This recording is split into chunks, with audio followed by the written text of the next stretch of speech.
MKD membatalkan panggilan terhadap Rieke Diah Pitaloka. Anggota DPR RI fraksi PDIP, Rieke Diah Pitaloka, dilaporkan ke Mahkamah Kehormatan Dewan (MKD) DPR RI atas dugaan pelanggaran kode etik karena dianggap memprovokasi warga menolak kebijakan PPN 12%. Awalnya, pemanggilan Rieke itu dijadwalkan pada Senin, tanggal 30 Desember tahun 2024. Namun, MKD membatalkan pemanggilan terhadap Rieke tersebut karena DPR RI kini sedang dalam masa reses. Sehingga, para anggota dewan, termasuk MKD, masih berada di daerah pemilihan dapil masing-masing. Demikian dikonfirmasi oleh Ketua MKD DPR RI, Nazarudin Degam. Iya, surat pemanggilan itu memang aku tanda tangan, tapi kan kita masih libur, sidang, nih, masih reses. Jadi, anggota-anggota masih di dapil. Jadi, kita tunda dululah, ujar Degam saat dihubungi, Minggu, tanggal 29 Desember tahun 2024, dilansir kompas.com.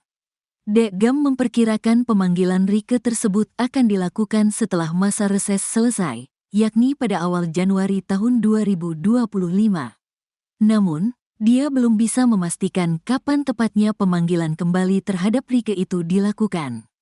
Adapun, laporan terhadap Rieke itu diterima MKD pada tanggal 20 Desember tahun 2024 lalu dengan pihak pelapor bernama Al-Fajri Aditya Prayoga. Dalam surat itu, tertulis pelapor melaporkan Rieke atas pernyataan dalam konten di media sosial yang dianggap memprovokasi warga untuk menolak kebijakan PPN 12%. Mengenai pelaporan ini, diketahui hingga berita ini diterbitkan, belum ada tanggapan apapun dari Rieke. Rieke minta Presiden Prabowo batalkan rencana PPN 12%. Sebelumnya, Rieke telah meminta kepada Presiden Prabowo Subianto untuk membatalkan rencana kenaikan PPN 12% yang akan direalisasikan pada tanggal 1 Januari tahun 2025 mendatang. Menurut Rieke, keputusan kenaikan PPN 12% itu akan berdampak besar kepada masyarakat. Rieke mengatakan, penundaan kenaikan PPN 12% itu bertujuan untuk menghindari pemutusan hubungan kerja, PHK, semakin meningkat. Selain itu, PPN 12% juga berpotensi akan menaikkan harga kebutuhan pokok ke depannya. Berdasarkan pertimbangan ekonomi dan moneter antara lain angka PHK meningkat, deflasi selama kurang lebih 5 bulan berturut-turut yang harus diwaspadai berdampak pada krisis ekonomi dan kenaikan harga kebutuhan pokok, ujar Rieke kepada wartawan, Sabtu, tanggal 21 Desember tahun 2024.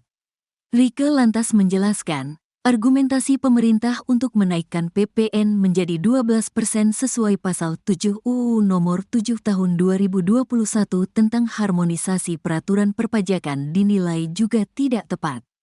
Oleh karena itu, dia meminta pemerintah harus mengambil secara utuh aturan tersebut.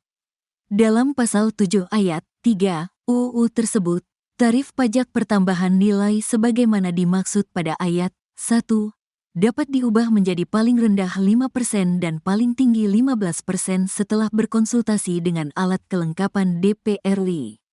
Dalam UU itu juga dijelaskan, Menteri Keuangan RI diberikan kewenangan menentukan besaran PPN perkembangan ekonomi dan moneter serta perkembangan harga kebutuhan pokok setiap tahunnya. Saya sangat mendukung Presiden Prabowo menunda atau bahkan membatalkan rencana kenaikan PPN 12%, jelasnya.